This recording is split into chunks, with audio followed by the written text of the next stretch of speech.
How's it going, guys? SheezaCats here, and today we're going to be looking at my 2019 build for Roselia using cards from Girls Band Party Volume 2. A lot of things have changed in Roselia build since my deck profile from last year, so we're going to be outlining those differences today and examining the new options. If you haven't already, consider watching my first Roselia deck profile from last year, so you can more easily understand the differences between that build and the one I'm going to be showing you today. I'll leave a link in the description so you guys can check that out. Now, without further ado, I'm proud to present the 2019 Roselia deck profile.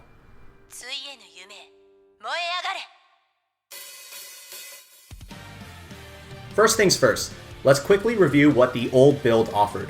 Cards such as 1-0 Yukina combo, 3-2 Yukina combo, and 0-0 Rinku Brainstorm all worked with music characters, allowing them to be used in mixed band decks. There were no cards that specifically referenced the Roselia trait, unlike the other bands. Outside of, I wanted to play Mono Roselia because I love Roselia, there was almost no reason to do so, outside of exactly one card, the 1-1 Phone Event.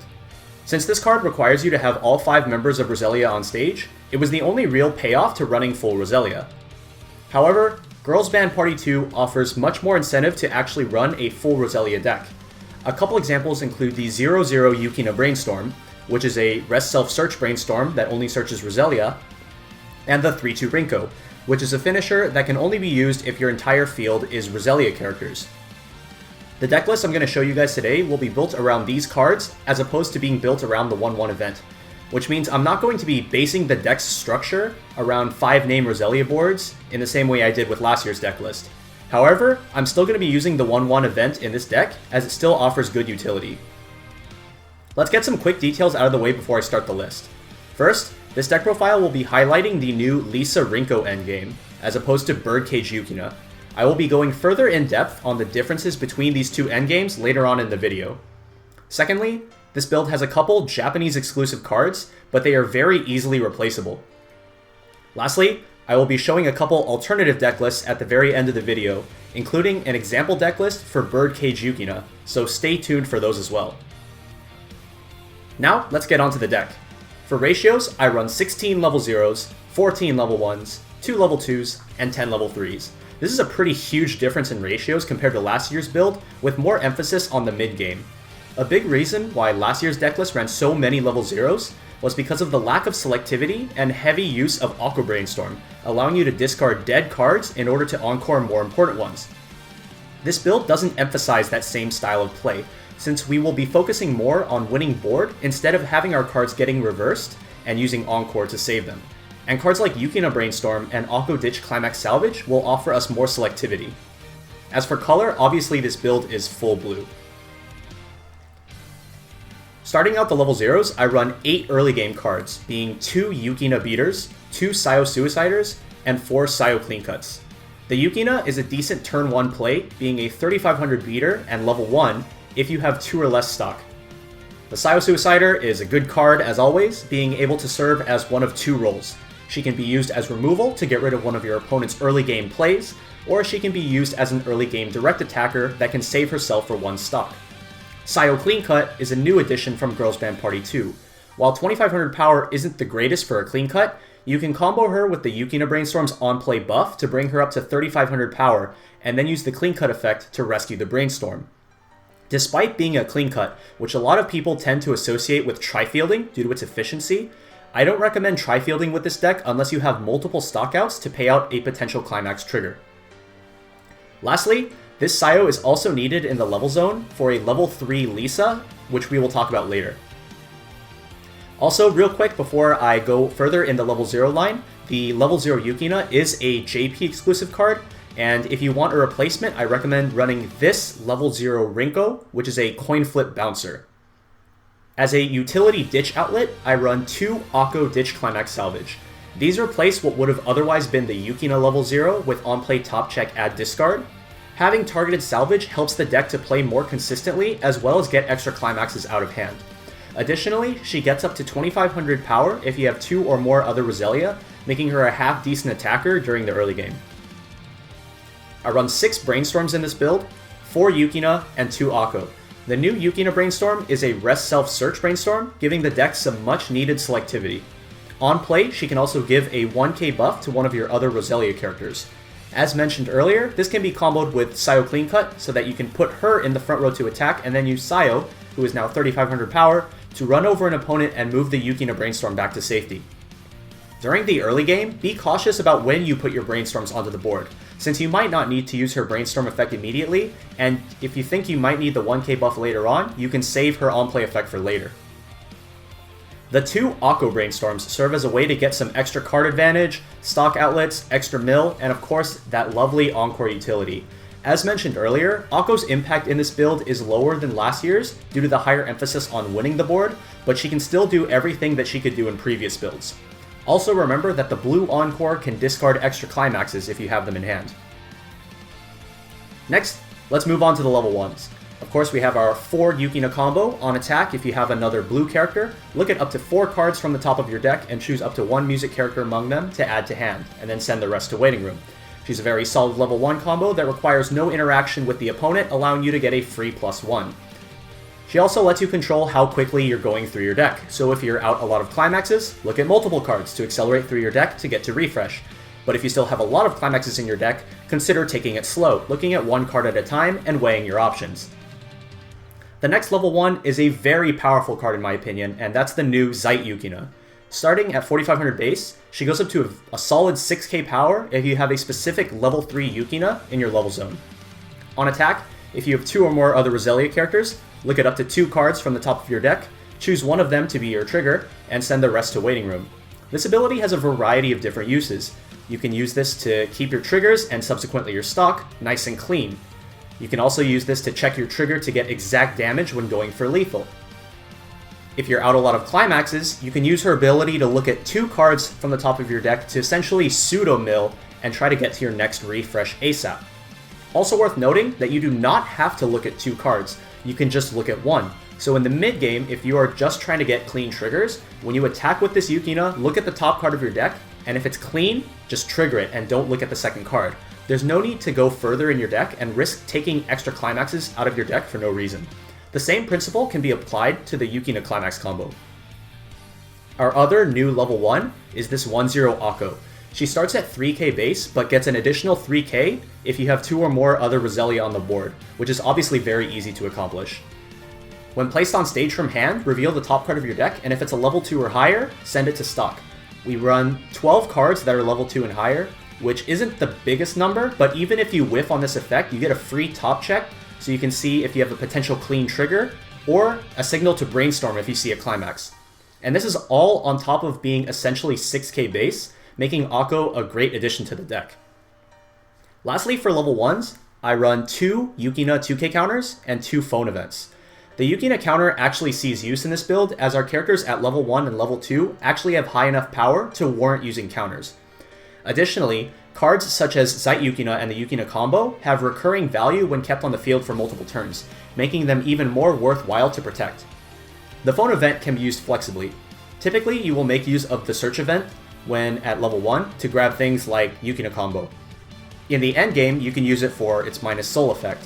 As I mentioned earlier, it's much less likely that you will have a full Roselia board, as it's much more effective to just go for optimal boards.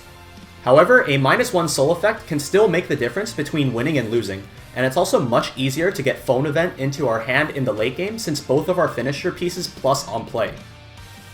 For level 2, I'm actually going to start with the Yukina early play, since it's an early play, so you can play it at level 2. If you have a copy of her in level, she gets -1 level in hand. She heals on play and also gains 2000 power continuously if you only have Roselia characters on stage, which means that she will always be 10,000 power. You will want to get a copy of her into level as fast as possible, so that you can enable the early play condition upon hitting level 2, as well as boost your Zeit Yukinas up to 6,000 power. If you have one in your hand pre-mulligan, hold on to it and clock it immediately. Consider mulliganing aggressively to try to get one of these into your hand as well. I run 1 copy of Rinku level support to help our Yukina early plays stay alive if I'm in a matchup where my opponent can contest her. Her draw and discard ability can also be helpful for digging for specific cards or getting unneeded cards out of your hand. Lastly, I run 1 of this Yukina anti-change counter. It's a 2500 backup, and you can pay 2 extra stock and discard a climax to anti-change one of your opponent's higher level characters to bottom deck. You won't use this every game, obviously, but this card's existence poses a threat to your opponent and can sometimes deter them from contesting your board with their own early plays. For our finisher game, we are running the new Lisa Rinku endgame. First, let's talk about the Lisa. On play, she looks at up to 3 cards from the top of your deck and adds one of them to hand. You can use this to dig for your Rinku finisher's climax, 1/1 phone event, or just fill your hand with cards that you will discard for your finishers. She gains 2500 power if you have both Yukina early play and Sayo clean cut in your level zone. You will absolutely want Yukina 3/2 in your level zone at level 1, so you have your level 2 and level 3 slots to try to get your Sayo clean cut into level. However, Lisa's power isn't super relevant, since her third ability, the finisher ability, doesn't rely on power. On attack, she can burn 1 by paying 1 stock and discarding a Roselia character. The late game of this deck focuses on a combination of this Lisa and Rinku 3/2. Rinku gets plus 1000 power continuously if you have 2 or more other Roselia characters. When placed on stage from hand, draw up to 2 cards and discard 1 card, further allowing you to dig for crucial pieces or fill up your hand with cards to use for your finisher costs. She has a climax combo with a pants climax. At the end of her attack, if all of your characters are Roselia trait, you can pay 3 and discard 2 cards, choose one of your other characters, stand it, and give it plus 2000 power until the end of the turn. Our endgame strategy revolves around using Rinku to restand the Lisa and allow her to use her on-attack burn multiple times. Now let's talk about the differences between Lisa Rinku and Yukina. The most common way to play Yukina is to play 2 copies of her, so that will be our point of comparison. Double Yukina requires 7 stock at the start of your turn, 4 of which will go to playing the Yukinas, and you will end the turn with 0. It also requires 5 hand, the climax itself, plus 4 discards. The damage output is 7 instances of damage, 3 attacks, and 4 burn 2s. The most important factor is that it requires you to reverse 2 battle opponents, which won't always be available, especially if your opponent is playing smart and decides to play around your Yukina by crashing their board or saving runners. Also worth noting that the Yukinas heal on play. In my opinion, there are 2 factors that would make me want to play Lisa Rinku over Yukina, and those are not needing to reverse and the flexibility that this package offers. As an example, the base Lisa Rinku combo with 1 Lisa and 1 Rinku requires 6 starting stock and ends the turn with 1 stock, potentially allowing you to play a 1/1 phone event on the follow-up turn if you failed to kill your opponent.